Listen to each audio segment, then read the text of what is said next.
Hello everyone, आज हम लोग देखेंगे नियोनेटल रिफ्लेक्सेस के बारे में।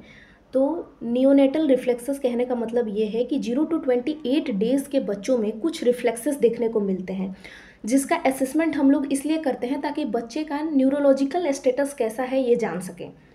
तो रिफ्लेक्सेस जो होते हैं वो इनवॉल्यूंट्री एक्ट होते हैं, यानी कि अपने आप होते हैं और ये जन्म से मौजूद होते हैं। कुछ समय बाद ये डिसअपियर हो जाते हैं और फिर दोबारा रीअपियर नहीं होते हैं। रिफ्लेक्सेस जनरली 2 टाइप्स के होते हैं। फर्स्ट प्रिमिटिव रिफ्लेक्सेस, दूसरा प्रोटेक्टिव रिफ्लेक्सेस। प्रिमिटिव रिफ्लेक्सेस जन्म से मौजूद होता है लेकिन कुछ समय बाद ये डिसअपियर हो जाता है। वहीं प्रोटेक्टिव रिफ्लेक्सेस जो है वो जन्म से मौजूद रहते हैं लेकिन लाइफ टाइम प्रेजेंट रहते हैं। फर्स्ट हम लोग मोरो रिफ्लेक्स देखेंगे। तो मोरो रिफ्लेक्स में हम लोग स्टिमुलस क्या देते हैं कि बच्चे को जब सुपाइन पोजीशन में होल्ड किया जाता है और सडनली उसके नेक रीजन से सपोर्ट को हटाया जाता है तो बच्चा अपने एक्सट्रीमिटीज़ यानी अपने दोनों हाथ और दोनों पैर को एक्सटेंड करता है, वापस फ्लेक्स करता है और रोने लगता है। तो ये रिस्पॉन्स देखने को मिलता है मोरो रिफ्लेक्स में। नेक्स्ट पामर ग्रास्प रिफ्लेक्स में अगर न्यूबॉर्न बेबी के पाम में किसी ऑब्जेक्ट को प्लेस किया जाए या फिर फिंगर को प्लेस किया जाए तो बेबी उसे ग्रास्प करने का, पकड़ने का कोशिश करता है। इसे हम लोग बोलते हैं palmar grasp reflex. Next is asymmetrical tonic neck reflex. इसमें अगर बेबी को सुपाइन पोजीशन में लेटाया जाए और उसके हेड को राइट साइड में टर्न किया जाए तो राइट साइड के एक्सट्रीमिटीज़ जो है यानी कि राइट हैंड और राइट लेग एक्सटेंड होगा और वहीं अपोजिट साइड जो है वो एक्सट्रीमिटीज़ फ्लेक्स रहेंगे। इसे बोलते हैं asymmetrical tonic neck reflex. Routing reflex में अगर बेबी के कॉर्नर ऑफ माउथ को टच किया जाए, अगर आप राइट साइड के कॉर्नर ऑफ माउथ को टच कर रहे हैं तो बेबी अपने हेड को राइट साइड टर्न करेगा। अगर आप लेफ्ट साइड के कॉर्नर ऑफ माउथ को टच कर रहे हैं तो बेबी अपने हेड को लेफ्ट साइड में टर्न करेगा। तो रूटिंग रिफ्लेक्स में हम लोग टच करते हैं।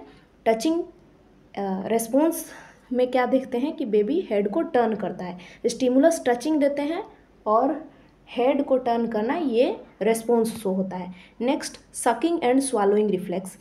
जब बेबी के माउथ में किसी भी ऑब्जेक्ट को या फिर हैंड को, फिंगर को या निप्पल को प्लेस किया जाए तो बेबी उसे सक करने लगता है। इसे बोलते हैं सकिंग रिफ्लेक्स। और स्वालोइंग रिफ्लेक्स सकिंग के बाद होता है, यानी कि बेबी के माउथ में अगर कुछ भी लाइक मिल्क को अगर रखा जाए तो वो उसे स्वालो करने का कोशिश करता है। इसे स्वालोइंग रिफ्लेक्स बोलते हैं। स्वालोइंग रिफ्लेक्स जो है वो लाइफ टाइम प्रेजेंट रहता है। तो ये रूटिंग रिफ्लेक्स और सकिंग रिफ्लेक्स, स्वालोइंग रिफ्लेक्स, ये तीनों रिफ्लेक्स के वजह से बच्चा जो है वो ब्रेस्ट फीडिंग कर पाता है। तीनों के वजह से ही बच्चे में फीडिंग पॉसिबल है। Next Landau reflex. Landau reflex में क्या होता है, अगर बच्चे को प्रोन पोजीशन में रखा जाए तो बेबी अपना नेक और हैंड को एक्सटेंड करता है और अपने एक्सट्रीमिटीज़, जो लोअर एक्सट्रीमिटीज़ है, उसको फ्लेक्स करता है। इसे हम लोग बोलते हैं लैंडाउ reflex. Tonic labyrinth reflex.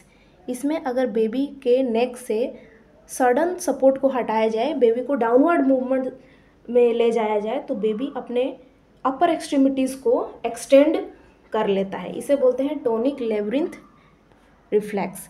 Now stepping reflex, इसे डांसिंग रिफ्लेक्स भी कहा जाता है, जिसमें अगर बच्चे को हॉरिजॉन्टली खड़ा किया जाए तो वो अपने फुट को स्टेप्स फॉरवर्ड मूवमेंट शो करने लगता है, यानी कि वो डांसिंग लाइक मूवमेंट शो करने लगता है। इसे स्टेपिंग रिफ्लेक्स या फिर डांसिंग रिफ्लेक्स बोलते हैं।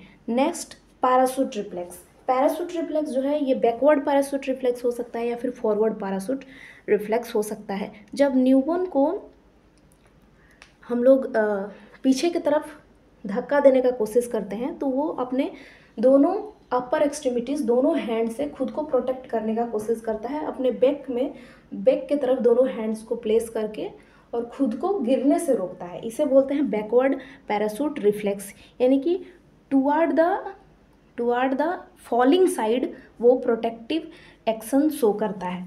वहीं अगर फॉरवर्ड पैराशूट रिफ्लेक्स का बात करें तो न्यूबॉर्न को upper two lower side sudden movement में लाया जाए तो वो अपने दोनों एक्सट्रीमिटीज़ यानी कि ऊपर के दोनों हाथ और दोनों पाँव से खुद को प्रोटेक्ट करने का कोशिश करता है। तो ये प्रोटेक्टिव रिफ्लेक्सेस होते हैं, ये फॉरवर्ड पैराशूट रिफ्लेक्सेस होते हैं और प्रोटेक्टिव रिफ्लेक्सेस हमेशा मौजूद होते हैं। नेक्स्ट डॉल्स आई रिफ्लेक्स। डॉल्स आई रिफ्लेक्स में क्या होता है कि बेबी को, अगर बेबी के हेड को एक साइड से दूसरे साइड में टर्न किया जाए तो उसके आई को एक साइड से दूसरे साइड में टर्न होने में कुछ टाइम लगता है, इसे बोलते हैं डॉल्स आई रिफ्लेक्स।